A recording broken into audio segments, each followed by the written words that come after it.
எப்படி பொய்யா போகும்? வேதத்தை நேசிக்காதவர்களுக்கு இந்த அறிவு ஏதுன்னு வசனம் சொல்லு. அவர்களின் வேதத்தை வெறுத்தார்கள், அவர்களுக்கு ஞானம் ஏது? வேதத்தை வெறுத்தார்கள், அவர்களுக்கு ஞானம் ஏது? சொன்னாமே சத்தியத்தை நேசிக்கிறவன். இந்த எத்தாம் உடம்பு வளர்ந்திருக்கு, நல்ல உடம்பு பராக்கிரமசாலியா வளர்ந்திருக்கிறான். ஆனா சொன்னாமே சத்தியத்தை பற்றி அவர் ஆராய்ந்து அறிந்து அந்த வேத வசனத்தை பூரா மனசுல வைத்துக் கொண்டே வருவார். பிள்ளைகள் எல்லாம் வளருது. ஒரிஜினல் மனைவியுடைய பிள்ளைகளை துரத்தி விட்டார். நீ யாரு? இப்ப பைபிள் எழுதப்படல. நீ இன்னாருடைய மகன், பெச்சாரியுடைய மகன், எங்களோட தான் எங்களை வெக்க ஓடி ஓடி அடிச்சு கொண்டு ஓடி போயிரு துரத்தினார்கள். பைபிள் சொல்றது அவன் எந்த தப்பு பண்ணல. அவன் தகப்பன் அந்த ஸ்திரியை சேர்த்து கொண்டதுனால அந்த பிள்ளை பிறந்துச்சு. எட்டாங்கிற பிள்ளை அவன் நல்ல பிள்ளை, அவன் மேல குற்றம் இல்ல. அவன் பராக்கிரமசாலியா இருக்கிறான், கர்த்தரத்துல விசுவாசம் இருக்கிறான், வைராக்கியம் வைத்திருக்கிறான், ஜெபம் பண்றான், சத்தியத்தை பற்றி அறிவு அவனுக்கு இருக்கு. தேவனை நேசிக்கிறவனா எத்தான் வளருகிறான். தேவனை நேசிக்கிற பரிசுத்தவனா எத்தான் அவன் வீட்டுல வளர்றான். அவனுடைய தாய் பெற்றார ஸ்திரீ வரஸ்திரீ. இப்ப பிள்ளைகள் எல்லாம் வளர்றாங்க. பைபிள் சொல்லுகிறது எங்களோட இருந்தா எங்களுக்கு வெகுகள் ஓடிது அடிச்சு விரட்டி விடுறான், துரத்தி விட்டார்கள். அதனாலதான் வசனம் சொல்லுகிறது 2ஆம் வசனம் 11ஆம் அதிகாரம் 2ஆம் வசனம் வாசிங்க. கீலேயாத்தின் மனைவியும் அவனுக்கு குமாரர்களை பெற்றாள். அவருடைய மனைவி பெற்ற குமாரர் பெரியவர்களான பின்புதான் பிரச்சனை வரும். சொல்லுங்க அல்லேலூயா. சத்தமா சொல்லுங்க ஆமே. தயவுசெய்து நிமிர்ந்து பாருங்க. சொல்லுங்க ஆமே. தாய் தகப்பனுக்கு பொறுப்பு வேணும். நிறைய நாட்கள் பிள்ளைகள் தாய் தகப்பனுக்கு பொறுப்பு இல்லாத பிள்ளைகளை படிக்க வைக்க உங்களுக்கு பொறுப்பு வேணும். பிள்ளைகளை கல்யாணத்துக்கு உங்களுக்கு பொறுப்பு வேணும். தாய் தகப்பன்னு சொல்லுகிறேன். நீங்க பெற்ற பிள்ளைகள் மேல உங்களுக்கு பொறுப்பு இருக்கணும். சொன்னாமே நீங்க பெற்ற பிள்ளைகள் மேல உங்களுக்கு பொறுப்பு இருக்கணும். அதை படிக்க வைக்கணும், நல்ல ஒழுக்கத்துல வளர்க்கணும், நல்ல இடத்துல திருமணம் செய்து கொடுக்கணும். அதுக்கு நீங்க சேர்த்து வைக்கணும்னா தேவையை சேர்த்து வைக்கணும். சொல்லுங்க ஆமே. சிலருக்கு ஆண்டவருக்கு கொடுக்காம அது வஞ்சனம். கர்த்தருக்கு கொடுக்கிற சொல்லி என் பிள்ளைக்கு என்ன செய்வேன்னா அதுக்கு போடணும், இன்சூரன்ஸ் போடணும். ரட்சிக்கப்பட்ட நாள் நான் கர்த்தரை பின்பற்றி வந்த நாள் அநேகம் தேவ ஆவியில் நடத்தப்பட்டேன். எனக்கு சேவிங்ஸும் கிடையாது. நான் எல்ஐசியில போடுறேன், அங்க போடுறேன், போஸ்ட் ஆபீஸ்ல என்னுடைய அம்மாவை தொந்தரப்படுத்துவேன். போட்டு இல்ல தேவன் என்னை வழி நடத்து. சொல்லுங்க ஆமே. நான் தப்பா சொல்லல. தேவனோட நடக்கிற வாழ்வுங்கிறது வேற.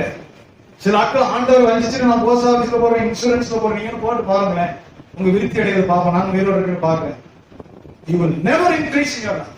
தேவனுடைய ஆசீர்வாதம் பிரியம் வரவே வரும். கர்த்தரை வஞ்சிச்சுட்டு அவருக்கு எனக்கு கொடுக்க இல்லை. நீ போஸ்ட் ஆபீஸ்ல போட்டாலும் சரி, நீ எல்ஐசில போட்டாலும் சரி, நீ உருப்படவே முடியாது. என்ன பாசத்துக்கு சொல்றீங்க? சத்தியத்தை தேவனை தள்ளிட்டு there is no blessing at all. That is not a blessing. That's a deceiving of God. தேவனை வஞ்சிக்கிறது, தேவனை தள்ளிட்டு அதுல எந்த ஆசீர்வாதம் தேவனுக்கு பிரியமும் சொல்லுவாங்க. அதே சமயத்துல ஆண்டவர் நமக்கு பொறுப்பை கொடுத்து God has given the responsibility. கடவுள் நமக்கு கொடுத்தது பொறுப்பு. சொல்லலாமே பொறுப்பு. ஒரு பிள்ளைகள் மேல பொறுப்புள்ளவர்களா இருக்க. இத்தனையோ மக்களை பொறுப்பு இல்லாதவருடைய குடும்பங்கள் நிறைய கஷ்டப்படும். பொறுப்பு இல்லாதவர் உங்களுக்கு வர சம்பளத்துல முதல்ல ஜெபம் சொல்லுங்க அல்லேலூயா. உங்க சம்பளம் ஜெபத்தோட தொடரும். சொல்லுங்க ஆமே. நான் குறைந்து ஒன்றுமில்லாதது தொடங்கி இதுவரைக்கும் வந்திருக்கிறேன். பல கோடி ரூபாய்க்கு ஜெபம் பண்ணிட்டு இருக்கிறேன். பெரிய திட்டங்களை நிறுவுவதற்காக இடங்களை வாங்க, கட்டடங்களை கட்ட, அனாதைகளுக்கான இல்லங்களை நிறுவ, அனாதை பிள்ளைகளுக்கு நிறுவ, இதுக்கெல்லாம் ஜெபம் பண்ணிட்டு இருக்கிறேன். தேவன் வழி நடத்துகிறார். ஒவ்வொன்னா கொண்டு போவார். சொல்லுங்க ஆமே. ஆனால் எங்க இருந்து தொடங்குகிறது? எங்க தொடங்குது? பொறுப்புல இருந்து தொடங்குது. கொஞ்சம் சம்பளம் தான். அதுல முதல்ல ஆண்டவருக்கு தசமபாகம் கொடுக்கணும். உண்மையா கொடுக்கணும். உண்மையா கொடுக்கணும். faithful heart with a loving heart you should share, give tithe to God. தேவனுக்கு நான் உத்தமத்தோடு உண்மையோடு. ஏன்னா அது கர்த்தருடைய வார்த்தை, அது உடன்படிக்கை. தேவன் மனுஷனோடு செய்த ஒப்பந்தம். அதை தேவன் மாத்துகிறதே கிடையாது. எந்த காலத்திலையும் மாத்துறது, எந்த காலத்திலையும் மாத்துறது. அதுக்கு பிறகுதான் உன் களஞ்சியம் நிரம்பும். அதுக்கு பிறகுதான் உன் சூழ்நிலை மாறும். அதுக்குதான் உன் அதுக்கு பின்புதான் உன் இருட்டு மாறும். அதுக்கு பின்புதான் ஆண்டவர் உன் வழியை திறக்க முடியும். கர்த்தருக்கு கீழ்ப்படியாதவர்களுக்கு அவர் தன் வார்த்தைகளை நிறைவேற்றுவதே கிடையாது. அவர் தன்னுடைய வார்த்தையை ஆண்டவர் நிறைவேற்றுவதே கிடையாது. தேவனுக்கு கீழ்ப்படியாதவர்கள் அவர் அப்படியே விட்டுவிடப்படுவார். அப்படி சிரமத்தோட வாழ்க்கை முடியும். பைபிள் வாசிப்பாங்க. 40 வருஷம் வனாந்தரத்தில் அலைய பண்ணினார். 40 வருஷம் அவருடைய வருஷங்களை விருதாவாய் கழிய பண்ணினார். எவ்வளவு கஷ்டமான வார்த்தை தெரியுமா? விருதாவா கழிகிறது. உயிரோட இருந்தார் பாஸ்டர், தண்டமா வாழ்ந்து தண்டமா போயிட்டார். அதான் அர்த்தம். 80 வருஷம் உயிரோடு இருந்தார். ஒரு நன்மையும் காணல, கலையாய் போயிடுச்சு. விருதாவா பேச்சுடைய வாழ்க்கை. சொல்லுங்க ஆமென். விருதாவாய் கழிய பண்றது, எம்டியாவே போயிடுவார். கர்த்தருடைய நன்மைகளை, கிருபைகளை, ஆசீர்வாதங்களை காணாம போயிடும். சொல்லுங்க ஆமென். அப்ப ஆண்டவருடைய பிள்ளைகள் ஒரு காரியத்தை உணர்ந்து கொள்ளுங்க. தேவனுடையதுதான் ஆசீர்வாதம், தேவனுடையதுதான் பெருக்கம், தேவனுடையதுதான் கிருபை. பைபிள் முழுவதும் சொல்லுகிறார், ஈசாக்கை அவர் வரவர விருத்தி அடைச்சு, அவர் வரவர விருத்தி அடைந்த மகா பெரியவர். ஒவ்வொரு பரிசுத்தவான்களுக்கு பின்பு இந்த வார்த்தை நிறைவேறிட்டே வரும். பைபிள் சொல்லுவார், அவர் வரவர விருத்தி அடைந்து மகா பெரியவர். போகிற இடத்தெல்லாம் கர்த்தரை காப்பாற்று. அநேக நேரங்களில் ஆண்டவருடைய பிள்ளைகள் விசுவாச குறைவுகள் ஏற்படும் போது தேவனுடைய ஆசீர்வாதத்தை நாம் பெற முடியாமல் இருந்த நிலைமையில அப்படி போயிடும், அல்லது கீழே சுருங்கி போயிடும். தேவன் நம்மளை ஆசீர்வதிக்க முடியாத நிலைமையில நாம் தள்ளப்பட்டு போவோம். இங்கே வாசிக்கிற இந்த சத்திய வார்த்தையில எப்தா கர்த்தரை பற்றிய அறிவு அவனுக்கு நிறைய இருந்தது. சத்திய அறிவு, சத்தியத்தையும் இஸ்ரவேல் மக்களுக்கு ஆண்டவர் செய்த நன்மைகளையும் நடத்தி வந்த பாதைகளையும், இன்னும் சொல்ல போனா அவர் அற்புதங்களை மட்டுமல்ல, எப்தா விவரம் சொல்றாங்க. கீழே பார்க்கிறோம், மோசையை கொண்டு ஆண்டவர் இஸ்ரவேல் மக்களை நடத்தி வந்த முழு விவரத்தையும் அறிந்து வைத்திருந்தார். அவர்கள் வரும்போது எந்தெந்த ராஜாக்கள் அவர்களுக்கு உதவி செய்தார்கள், யார் உதவி செய்யல, யார் சாப்பாடு போட்டாங்க, யார் உதவி செய்தா, யார் உதவி செய்யல, இதெல்லாம் ஹிஸ்டாரிக்கல் பேக்ரவுண்ட், சரித்திரம். இதை முதற்கொண்டு துல்லியமா எழுதி வைத்திருந்தான் எப்தா. அது அவனுக்கு தேவையில்லை. தயவுசெய்து அது அவனுக்கு தேவையில்லை. அவனே பரஸ்திரியின் குமாரன். அவன் பரஸ்திரியின் குமாரன் ஒண்டி குடைச்சிட்டு இருக்கிறான். இப்ப அண்ணன் தம்பியெல்லாம் வளர்த்துட்டாங்க. ஏன் சொல்லுங்கன்னா, உங்களுடைய பிள்ளைகளுக்கு தயவு செய்து என்ன செய்யணுமோ அதுக்காக ஜெபம். சஞ்சலமான தாய் தகப்பன் யாருன்னா பொறுப்புள்ளாதவர்கள். பொறுப்புள்ளாதவர்களுடைய வாழ்க்கையில் சஞ்சலப்படுவார்கள், நிம்மதி இழந்துருவாங்க.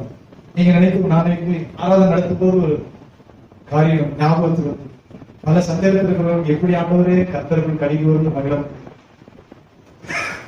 கர்த்தருக்குள் கழிவுவது மகிழ்கிறேன், கவலைகளை மறந்து துடிக்கிறேன்னு இதயம் பூரா பல பிரச்சனை, கடன் பிரச்சனை, பானையில சூழ் இல்ல, பிள்ளைக்கு ஒண்ணு இல்ல, சர்ச்சுக்கு ஒரு வண்டியில அதுல போடுறதுக்கு பெட்ரோல் இல்ல, 1000 நிமிஷம் எப்படி ஆனது சொல்லுங்க. சுத்தமா சொல்லலாமே. அவர் வாக்கு பேசி போட்டு பாடுவார், இன்னொரு மணி நேரம் பாடுவார். அவருக்கு என்ன கவலை சொல்லுங்க. ஆமே. பொறுப்பு இல்லாதவர்கள் கஷ்டப்படுவார்கள்.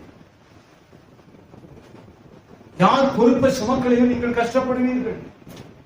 ஊழியருக்கு வந்த நாள்ல ஓடி ஓடி வீட்டை சொல்றேன், பிரதர் இந்த இடத்துல ஒரு இடம் வருது, பிரச்சனை விளையாடுது, அதை செய்து வாங்கி போடுங்க. இந்த பேர் வெளிநாட்டுல சம்பாதிக்கிறேன், அதன் பேர்ல ஒரு இடத்த வாங்கி போட்டுருங்க. இவன் ஒரு சம்பாதிச்சதை அனுப்பிட்டு இருக்கிறேன், இவன் பேர்ல ஒரு இடத்த வாங்கி போடுங்க. விலைவாசி எல்லாம் கூட்டிட்டு ஓடி ஓடி சொல்லுவேன், பாஸ்டர் நீங்க சும்மா இருங்க, உங்க குடும்பம் வேற எங்க குடும்பம் வேற, நாங்கெல்லாம் ஒரே இடத்துல ஒரே மாதிரி, ஒரே அவ்வளவு பேர் நாங்க ஒத்துமையா ஒரே இடத்துல, நாங்க அப்படியே ஒத்துமையா ஒரே இடத்துல, ஒத்துமையா நாங்க ஒரே இடத்துல இருப்போம். உங்க குடும்பங்கள்லாம் வேற, நீங்க எங்களை பிரிக்கிறது. ஆண்டவரே சோதனை ரத்தப்படி என் கையில் இல்லை. பிரயோஜனமா இருக்கிறத சொல்ல வேண்டியதை நான் சொல்லிட்டேன், பிரயோஜனமானதை போதிக்க வேண்டிய நேரத்தில் நான் போதிச்சுட்டேன். இந்த ஆத்மா கேட்கல, இந்த ரத்தப்படி இதுல என் மேல கிடையாது. சொல்லாமே நீங்க எங்க குடும்பத்தை பிரிக்க பாக்குறீங்க பாஸ்டர், ஆளுக்கால் இடத்த வாங்கி அங்கங்க அவன் வீட்டை கட்டிட்டு, நாங்கெல்லாம் ஒரே மாதிரி 7-8 பிள்ளைலாம் ஒத்துமையா ஒரே இடத்துல சிங்கிட்டு இருப்போம். அதை வந்து கல்யாணம் பண்ணா அப்பா வெடி வந்தவன அப்புறம் தான் தெரியும் வெடி. அதை வந்து கல்யாணம் பண்ணி மருமக வந்தவன தான் வெடியோட வருவா. என் புருஷன் என் பிள்ளைன்னு அந்த பிளானோட வந்துகிட்டு இருப்பா, இது தெரியாது. என் புருஷன் அப்பா அம்மா அந்த வேண்டிக்கு நான் தாண்டா உயிரை கொடுத்து வளர்த்தேன், ரத்தத்தை கொடுத்து வளர்த்தேன், கண்ணை கொடுத்து வளர்த்தேன், காதை கொடுத்து வளர்த்தேன், கிட்னியை கொடுத்து வளர்த்தேன்னு சொல்லும்போது தள்ளி நில்லு போது. என் புருஷன் என் பிள்ளை என் புருஷன் நான் பார்த்து நிக்க ஓரத்து நில்லு. இப்படி சொன்னா பாஸ்டர் தான் நான் முதலே பிரசங்கத்தில் சொல்லிட்டு தானே இருக்கேன், சபை ஆரம்பிச்சதுன்னு சொல்றேன்னா இல்லையா? என் புருஷன் என் பிள்ளைய நான் பார்த்து நீ முதல்ல ஒதுக்கி நில்லு, அது போய் ஓரத்துக்கு நில்லு சொல்லக்கூடாது. நாங்க பிளான் வச்சிருக்கோம், நாங்க எப்படி வாழணும் எங்களுக்கு பிளான் இருக்கு, அங்க போய் ஓரத்துக்கு நில்லுன்னு சொல்லும் போது ஆஹா மாஸ்டர் சொல்லிட்டே தானே இருந்தாரு. அவன் தப்பா சொல்லல, ரைட்டா தான் சொல்றேன்.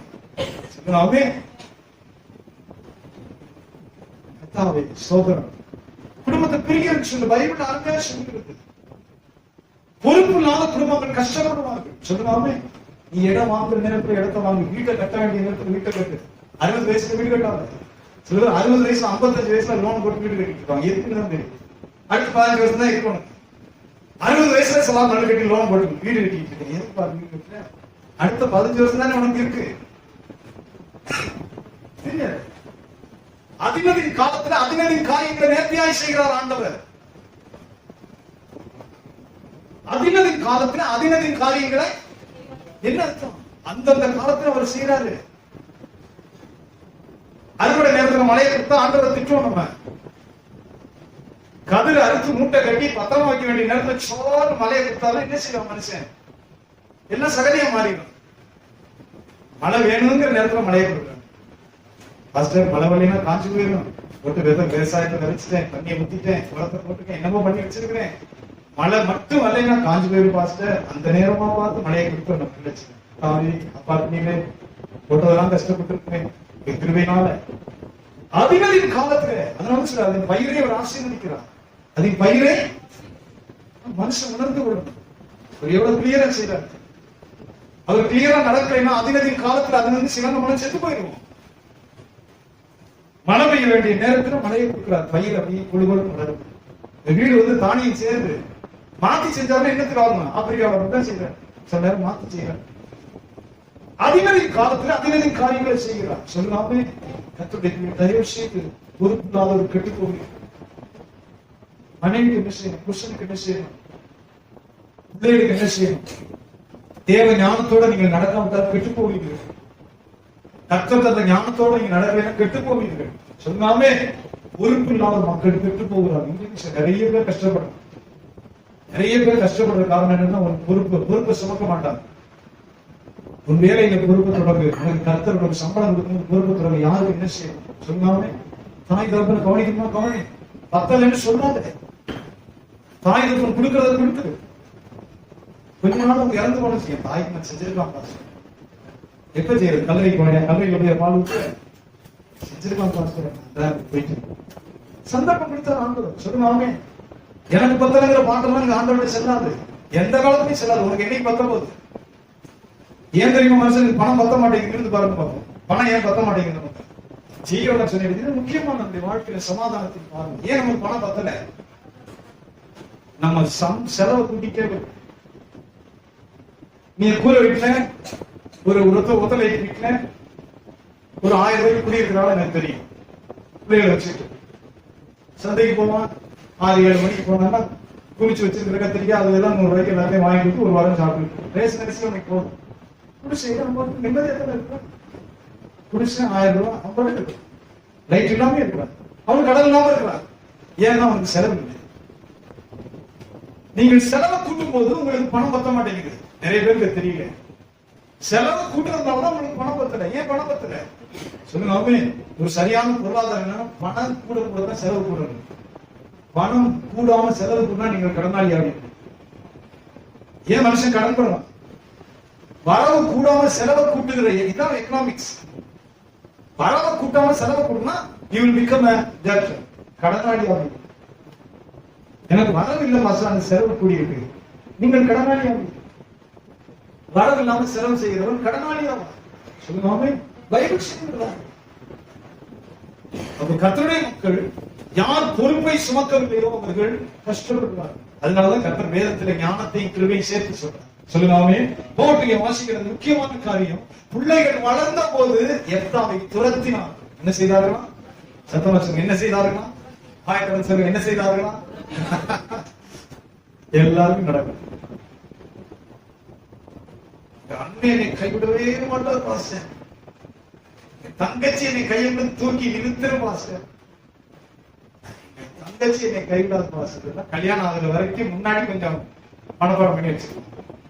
கல்யாணம் பண்ண பிறகு அது ஒர்க் அவுட் ஆகாது. கொஞ்ச காலம் ஒர்க் அவுட் ஆகும். அப்புறம் ரொம்ப காலத்துக்கு ஒர்க் அவுட் ஆகாது. பகையை சொல்லணும்னா புரிந்து கொள்ள முடியாது சொல்லாமே. அது அவரவருக்கு ஒரு வட்டம் இருக்கு. அவரவருக்கு செலவு இருக்கு. அவரவருக்கு பொறுப்பு இருக்கு. கூட்டு குடும்பத்துல எது தெரியுமா பிரச்சனை வருது? கூட்டு குடும்பத்துல ஏன் பிரச்சனை வருது? ஒவ்வொருத்தருக்கும் ஒரு நோக்கம் இருக்கும். ஒவ்வொருத்தருக்கும் ஒரு விருப்பம் இருக்கும். ஒவ்வொருத்தருக்கும் ஒரு அபிப்பிராயம் இருக்கும். 5 பிள்ளை இருக்குன்னு வச்சுக்கிறோம். ஒரு மருமகளுக்கு என் பிள்ளைய லாரில படிக்க வைக்கணும்னு விருப்பம் இருக்கும். என் பிள்ளைய மான்கோட்ல தான் படிக்க வைக்கணும்னு விருப்பம் இருக்கும். ஏன் பிள்ளை நகராட்சியில படிச்சாலே போதும் அப்படின்னு ஒரு தீ வைப்பாங்க. அப்பா மொத்தமா எல்லா சம்பளத்தையும் ஏற்ற மாட்டா நான் நிர்வாகம் பண்றேன் பாரு. ஒர்க் அவுட் ஆக சொல்லாமே. ஒவ்வொருத்தருக்கும் ஒரு தரிசனம், ஒவ்வொருத்தருக்கும் ஒரு விருப்பம், ஒவ்வொருத்தருக்கும் ஒரு திட்டம், ஒவ்வொருத்தருக்கும் செலவு, ஒவ்வொருத்தருக்கும் ஒரு தனித்தனி பிளான் இருக்கு. இந்த பிளான் அப்புறம் மொத்தமா போட்டு போராடக்கூடாது. சொல்லாமே. தெளிவுதான் பிரச்சனை. பிள்ளைகள் வளர்ந்த போது அங்கே போய் சொல்லிட்டு பாருங்க. அது வரைக்கும் எப்பா வீட்டுலதான் இருக்கிறான். பிள்ளை எல்லாம் வளர்ந்துருச்சு. 10 ஏக்கர் இவனோட பங்குக்கு வருவாங்க. அடிச்சு வரட்டுங்கிறாங்க. 10 ஏக்கர் தகப்பனது இவன் பங்குக்கு வருவாங்க. பரஸ்திரி குமார் அடிச்சு வரட்டு விளையாட்டு கூட வச்சிருக்கேன். யாருங்க நம்ம தகப்பனுக்கு பிறந்தா இருந்தா அவர் நமக்கு தேவையில்லை. இவன் பரஸ்திரி குமார் இவன் இருந்தா நமக்கு அசிங்க வரட்டுமே சொல்லாமே. இப்பொழுது தேவன் தான் அந்த எப்தாவை காப்பாற்று. பைபிள் சொல்கிற அருமையான வார்த்தை 2ஆம் வார்த்தையிலே அவர்கள் எப்தாவை நோக்கி, உனக்கு எங்கள் தகப்பன் வீட்டிலே சுதந்திரம் இல்லை, நீ அந்நிய ஸ்திரீயின் மகன் என்று சொல்லி அவனை துரத்தினான். சொல்லாமே. அப்பொழுது எப்தா தன் சகோதரரை விட்டு ஓடி போய் தோப் தேசத்திலே குடியிருந்தான். வீரரான மனுஷர் எப்தாவோட கூடிக்கொண்டு அவனோட கூட யுத்தத்துக்கு போனார். இப்ப பைபிள்ல வாசிக்கிற இந்த எப்தாவை ஊரை விட்டு துரத்தி வேற இடத்துல துரத்தி விட்டான். இவர் போய் தனியாக இருக்கான். யாரு? வீரரான மனுஷர், ஆனா பராக்கிரமசாலி. கர்த்தருடைய பிள்ளைகள் மிக முக்கியமான சத்தியங்கள் சொல்லப்பட்டிருக்கிறது. ஆண்டவர் உணர்த்துகிறார். இந்த எப்தாவுக்கு பராக்கிரமம் மட்டும் கிடையாது, தேவனிடத்துல விசுவாசம், தேவனை பற்றிய அறிவு, தேவனுக்கு பொருத்தனை செய்கிறது, பொருத்தனை செய்து அதை நிறைவேற்றுகிறது, தேவனுடைய சந்நிதியை போய் விசாரிக்கிறது, சத்தியத்தை பற்றிய ஆழமான அறிவும் தேவனிடத்துல விசுவாசம் உள்ளவனா இருந்தான். இப்ப அவனை துரத்தி விடுறவன என்ன செய்யறது? ஓடி போயிருக்கிறான். கண்டிப்பா அவனுடைய ஜெபங்கள் எழுதப்படல. ஆனா தேவனிடத்துல விசுவாசம் உள்ளவனா இருந்தபடினால துக்கத்தோட கண்டிப்பாக ஜெபித்திருப்பான். கர்த்தருடைய உதவிக்காக ஜெபம் பண்ணி இருப்பான். இப்ப ஆண்டவர் செயலாற்ற ஆரம்பிக்கிறார். சொல்லுங்க சத்தமா சொல்லுங்க. ஏன் இந்த குறிப்பு முக்கியமானதுன்னா, நிறைய பேர் தங்களுடைய பிரச்சனையை பெருசா சொல்லி புலம்பிக் கொண்டிருப்பாங்க. எங்க வீட்டுல தள்ளி விட்டாங்க, எங்க வீட்டுல எனக்கு உதவி செய்யல, நான் வீட்டுல கடைசிக்குள்ள எனக்கு மக்கு, நான் அப்படி இப்படி எனக்கு எந்த உதவியும் இல்லை, நான் தள்ளிட்டாங்க. எப்ப தள்ளப்பட்டவன் தான். ஆனா தேவனிடத்திலிருந்து உதவி பெறுகிறான். That is the secret of the Bible. அவன் தள்ளப்பட்டவன், ஒதுக்கப்பட்டவன், துரத்தப்பட்டவன், விரட்டப்பட்டவன், என்ன வார்த்தை வேணாலும் போட்டுருக்க. பரஸ்திரி குமாரன் நல்ல அட்ரஸ் இல்ல. உங்க அம்மா யாரு? பரஸ்திரி. நீ எதுக்கு இங்க சபைக்கு நடுவில் வர? ஓடு. இப்படிப்பட்ட ஒரு மனுஷன் தேவனை கிருபையாய் அண்டிக் கொள்கிறான். சொல்லுங்க. பைபிள் சொல்லுது, ஒரு பெரிய யுத்தம் வருகிறது. அம்மான் புத்திரர் படையை கூட்டிட்டு வர்றாங்க. இஸ்ரவேல் மக்களை யுத்தம் செய்து ஜெயிக்கும்படியாக ஒரு பெரிய படையோடு இஸ்ரவேல் மக்களை நசுக்கி கொள்றதுக்கு ஜனம் வரும்போது எங்க ஓடுறாங்க? பெருமை. இவங்களுக்கு தலைவன் கிடையாது. ராஜாக்கள் இல்லாத காலம், நியாயாதிபதிகளுடைய காலம். ராஜாக்களுக்கு இல்ல, நியாயாதிபதிகளுடைய காலம். எல்லாம் இஸ்ரவேலுடைய மூப்பரும் எங்க ஓடுறாங்க? எதிர்த்தாக்க ஓடுறாங்க. சொல்லுங்க. நீ எங்களுக்கு தலைவனா இருப்பான். உனக்கு தான் சண்டையெல்லாம் தெரியும். நீதான் பராக்கிரமசாலி, நீதான் பராக்கிரமசாலி, நீதான் யுத்தம் பண்றதுக்கு தெரியும். நீ எங்களுக்கு என்ன செய்ய? சேனாதிபதியா இரு, கேப்டன், சேனாதிபதியா இருந்து எங்களை காப்பாற்றுப்பான்னு கூப்பிடுறான். சொல்லுங்க. சத்தமா சொல்லுங்க. நேரடியா சத்தியத்தை வாசிப்போமா? 6ஆம் வசனம். அவர்கள் இஸ்ரவேலின் மேல் யுத்தம் பண்ணும்போது கீலேயாத்தின் மூப்பர் எப்தாவை தோப் தேசத்திலிருந்து அழைத்து வர போய் எப்தாவை நோக்கி, நீ வந்து நாங்கள் அம்மோன் புத்திரரோட யுத்தம் பண்ண எங்கள் சேனாபதியா இருக்க வேண்டும் என்றார். எனக்கு ரொம்ப ஆத்ம சந்தோஷமா சொல்லுங்க. உன்னை துரத்தின நீ போனா உன்னை ஆண்டவர் தலையை உயர்த்துவான். நீங்க உண்மையான தேவ மனுஷனா இருந்தா நிச்சயமா சொல்லுங்க. ஒண்ணு லாய்க்குல உருட்டாதுன்னு தள்ளுறவன அவன் நம்மளை கெஞ்சி கூப்பிடுவான். தேவன் இதை செய்ய வல்லவராகவே இருக்கு. சொல்லுங்க. ஒண்ணுமே இல்லை, பெருசு இல்லை, தேவ ரகசியம் பெருசு இல்லை. நீங்க கண்ணுனால பாத்தீங்கன்னா ஒரு கோடு, ஒரு சின்ன கோடு இருக்கும். ஒரே ஒரு கோடு இருக்கும்போது அது சின்னமா பெருசான்னு சொல்ல முடியாது. சொல்லுங்க. ஒரு கோடு போட்டுருக்குன்னு வச்சுக்கோங்களேன், ஒரு சான் அல்லது ஒரு மலம், ஒரு சான்னா இது ஒரு கோடு போட்டிருக்கு. அந்த கோடு பெருசா சின்னமானு யாராலையும் சொல்ல முடியாது. அந்த கோட்டினுடைய அளவுதான் சொல்லலாம். ஒரு அடினா 12 இன்ச்சு, 12 இன்ச்சு இருக்கு. 12 இன்ச்சு ஒரு கோடு போட்டு ஒரு லைன் வரைஞ்சிருக்கு. இது பெருசா சின்னமான யாரும் சொல்ல முடியாது. There is a line. ஒரு 12 இன்ச்சு கோடு. பக்கத்துல நீங்க 6 இன்ச்சுக்கு ஒரு கோடு போட்டீங்கன்னா எது பெருசுன்னு கேட்டீங்கன்னா சொல்லலாம். ஒரு அடி தான் கோடு. சொல்லாம 12 இன்ச்சுல போட்ட கோடு தான் பெருசு. 6 இன்ச்சுல சின்னமா போட்டு அது சின்னம்னு சொல்றீங்க. ஒரு அடி கோட்டுக்கு மேல ஒரு 2 அடி கோடு போட்டாங்கன்னு வச்சுக்கோங்க. 2 அடியில ஒரு லைன் இருக்கு. விச் இஸ் த கிரேட்டர் அப்படின்னு கேட்டோம்னா அந்த 2 அடி லைன் தான் பெருசு. 2 அடி பெருசு, 1 அடி சின்னம், 6 இன்ச்சு அரை அடி அதை விட சின்னம். சொல்லுங்க ஆமென். இதான் தேவன் செய்யணும். சொல்லுங்க ஆமென். இதான் தேவன் செய்யணும். நாங்கள் சொன்ன அழுது நேரம் அதனால சாட்சி சொல்றேன்.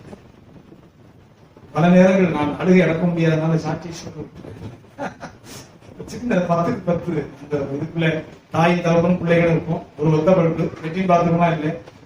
எப்ப சாயங்காலமாகும் எப்ப இருட்டாகும்னு சொல்லிட்டு இருக்கோம். ஏன்னா லெட்டின் போடுது போக முடியாதுல்ல. சின்ன இது அவன் 7 மணிக்கு 6 மணிக்கு லைட்ல போட்டு அணைச்சிடுவோம் ஒத்தப்படுத்துல. ரொம்ப பரிதாபமான வாழ்க்கை. எங்களை தேடி வந்த சொந்தக்காரங்க ஒருத்தன் கிடையாது. ஒருத்தன் கூட வர மாட்டான். சரியான ஒருத்தன் கூட தேடி வந்ததே கிடையாது. எங்களுடைய இந்த சொந்தக்காரங்க போட்ட துணிமணியை மூட்டை முடிச்சு கொண்டு வந்து நாங்க தச்சு போட்டு அதான் எங்களுக்கு நடந்தது. சொல்லுங்க. நான் சுருக்கமா சொன்னேன். சொந்தக்காரங்க போட்ட துணிமணியை பிச்சு வெட்டி தச்சு நாங்களே சுருக்கமாக சொல்லுகிறேன். அப்புறம் ஆண்டவர் ரட்சிக்கப்பட்டோம். கர்த்தர் குடும்பங்களை எங்களுடைய பிள்ளைகளை ஆசீர்வதிக்க ஆரம்பிச்சு, தம்பி தங்கச்சி ஆசீர்வதிக்க ஆரம்பித்தான். நான் சுருக்கமாக சொல்றேன். இப்ப கும்பகோணத்துல இருந்து ஒரு ப்ரொஃபசர், அவரு மனைவி ப்ரொஃபசர், அவர் ப்ரொஃபசர். அவங்க அந்த பயோடேட்டாலாம் பார்த்துட்டு என் தம்பி அப்ப நியூசிலாந்துல போனது ப்ரொஃபஸரா இருந்தாங்க, இங்கிலீஷ் ப்ரொஃபஸரா இருந்தான். அப்ப அவங்க யாராரமா சுத்திட்டு இவங்களுக்கு நாங்க சொந்தக்கார இந்த பையன் எங்களுக்கு பிடிச்சிருக்கு தருவீங்களா தராங்க. புரியுதா சொல்லுங்க. இந்த நாளுக்கெல்லாம் சொந்தம், அவருக்கு சொந்தம் இவருக்கு சொந்தம். அப்படி சுத்தி வந்து இந்த சொந்தமா அவர் வருது இந்த மாப்பிள்ளை எங்களுக்கு கேட்டு பாருங்க. அவருக்கு ப்ரொஃபஸரும் மனைவி ப்ரொஃபஸரும் ஒரே பொண்ணு. இந்த பொண்ணுக்கு எடுப்போமான்னு சொல்லுங்க. அல்லேலூயா. அந்த பெருமைக்கு நான் சொல்லல. உங்க கோட பெருசாக்குறது சின்னமாக்குறதுலாம் நீங்க கிடையாது. அதை புரிஞ்சுக்கணும். சொல்லுங்க ஆமென். உங்க கோடு பெருசா சின்னமாக்குறது பக்கத்துல வரைகிற கோட்டை பொறுத்து இருக்கு. பக்கத்துல ஒரு கோடு போடுவாரு. அதுதான் ஒரு சிறியவனை குதிரையிலிருந்து எடுத்து உயர்த்துறது, எளியவனை குப்பையிலிருந்து உயர்த்துறது. அதுதான். ஒருவனை உயர்த்துகிறவரும் தாழ்த்துகிறவரும் அவரே, ஒருவனை கொள்ளுகிறவரும் ஒருவனை உயிர்ப்பிக்கிறவரும் அவரே. தேவன் தமக்கு சித்தமானவனை உயர்த்துகிறார், தமக்கு சித்தமானவனை தாழ்த்துகிறார். இந்த வசனம் நிறைவேறும்.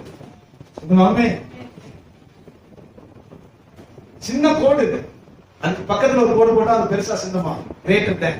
அதுக்கு மேல ஒரு கோடு, இதெல்லாம் தேவன் வரைக்கும். விளையாட்டு கிடையாது. எப்தாவுக்கு இதைத்தான் செய்யலாம். தள்ளப்பட்ட எப்தா பரஸ்திரி குமாரன் ஸ்டாண்ட் அடிக்கிறான். அவன் ஓடி போய் இருக்கும் பொழுது கர்த்தரே பார்த்து யுத்தம் வருது, நீ வந்து எங்களுக்கு சேனாதிபதியா இருக்கு. சொல்லுங்க சத்தமா சொல்லுங்க. நீ எங்களுக்கு வந்து நீ என்ன செய்யணும்? சேனாதிபதியா இருக்கணும். சேனாதிபதியா இருக்கணும். உயிரை பார்க்காம முன்ன போகணும். திரும்பி வருவானு சொல்ல முடியாது. பெரிய படையை எதிர்த்து முன்ன போகணும். திரும்பி வருவானு சொல்ல முடியாது. வாழ்வா சாவா அவன் தான் சேனையை நடத்தணும், யுத்தத்தை நடத்தி கொண்டு போகணும். அவர் சொல்லுகிறான், என்னை துரத்தி விட்டீர்கள், இப்ப ஏன் வரீங்க? சத்தமா சொல்லாமே, சத்தமா சொல்ல. என்னை துரத்தி விட்டீங்களா, ஏன் வரீங்க? என்னை எங்களுக்கு தலைவனாக வைப்பீர்களா? நான் சொன்னது கேட்பீங்களா? பரஸ்திரி குமாரன் விரட்டாம நான் உங்களுக்காக வந்து யுத்தம் பண்ணி தேசத்தை காப்பாற்றினா என்னை உனக்கு தலைமையாக வைப்பியா? சொல்லுவாமே. சொல்றான், உன்னை கர்த்தரை முன்னிட்டு கேட்கிறேன். சொல்றாங்க, தலைமையா வைப்போம், வைக்கலைன்னா கர்த்தருக்கு உங்களுக்கு சரியானபடி செய்யணும். சொல்லாமே. சத்தமா சொல்லுங்க. தள்ளப்பட்டவன் பரஸ்திரி குமாரனை கொண்டு வரது யார்? தள்ளப்பட்ட பரஸ்திரி குமாரனை கொண்டு வந்து சேனாதிபதியாக நிறுத்தவது யார்? சொல்லுவாமே, கர்த்தர். ஏன் நிறுத்தினார்? பைபிள் சொல்லுகிறவர் தேவனிடத்துல விசுவாசம் உள்ளவர், ஜெபம் உள்ளவர், பொருத்தனை செய்கிறவர், கர்த்தருக்கு சொன்னதை நிறைவேற்றுகிறவர். அடுத்த வசனம் சொல்வது, கர்த்தரிடத்தில் போய் அவர் விசாரித்தான்னு பைபிள். கர்த்தரிடத்தில் போய் விசாரித்தான். ஆண்டவரே நாங்க போகலாமா? பைபிள் அருமையா சொல்லுகிறது. அடுத்த பகுதியை திரும்ப பார்க்கலாம். அப்பொழுது எப்தா கீலேயாத்துடைய மூப்பரோடு கூட போனான். ஜனங்கள் அவனை தங்கள் மேல் தலைவனும் சேனாபதியுமாக வைத்தார்கள். எப்தா தன் காரியங்களை எல்லாம் மிஸ்பாவிலே ஆமென். விளையாட்டுக்கு நினைக்காது. நீங்க உங்க பிள்ளை ஜெபிக்குதான், தயவு செய்து சொல்லுங்க. சின்ன பிள்ளைகள் கண்டிச்சு விடாதுங்க. உங்க பிள்ளை வழி விடாத போது கண்டிங்க. நீ சினிமாக்காரனை பார்த்து உங்க பிள்ளை முடி வெட்டுறது, துக்க வெட்டுறது என்ன? உனக்கு யார் மாடல்? சினிமாக்காரனா? சினிமா நடிக்கிற குப்பையா மாடல், குயிச மாடல் செய்யும். சினிமா நடிக்கிற அரைவர நடிகை அவனுக்கு மாடல். குப்பை பிள்ளைகளை பார்த்துக்க. ஜன்னல் வச்சு சாக்கிட்டு, கதவு வச்சு சாக்கிட்டு, பார்த்து வச்சு சினிமா காரியை பார்த்து இடத்தை சொல்றேன். அந்த அளவுக்கு தெய்வம் அறிவில்லாத மக்கள் சொல்லாமே, தேவனை பற்றி அறிவில்லாத மக்கள், தேவனை பற்றிய அறிவில்லாத மக்கள். யார ஃபாலோ பண்றது உனக்கு என்ன தகுதி இருக்கு? நாம் ரட்சிக்கப்பட்டதுனால அந்த வைராக்கியம் தான், தேவன் வார்த்தையும் தான், கர்த்தருடைய வார்த்தையும் தான் நாம் பின்பற்றத்தக்கது. வேற எது மாடல்? கிரீச மாடல். தேவனை நேசிக்கிறவனுடைய இருதயம், கர்த்தரை வைராக்கியமா பின்பற்றுவனுடைய இருதயம், ஒரு மனுஷன், ஒரு நடிகன், ஒரு குப்பை பின்னாடி போகுமா? சொல்லாமே, அதை வச்சே கண்டுபிடிச்சிடலாம் அவன் நிலைமை. அவ்வளவுதான்.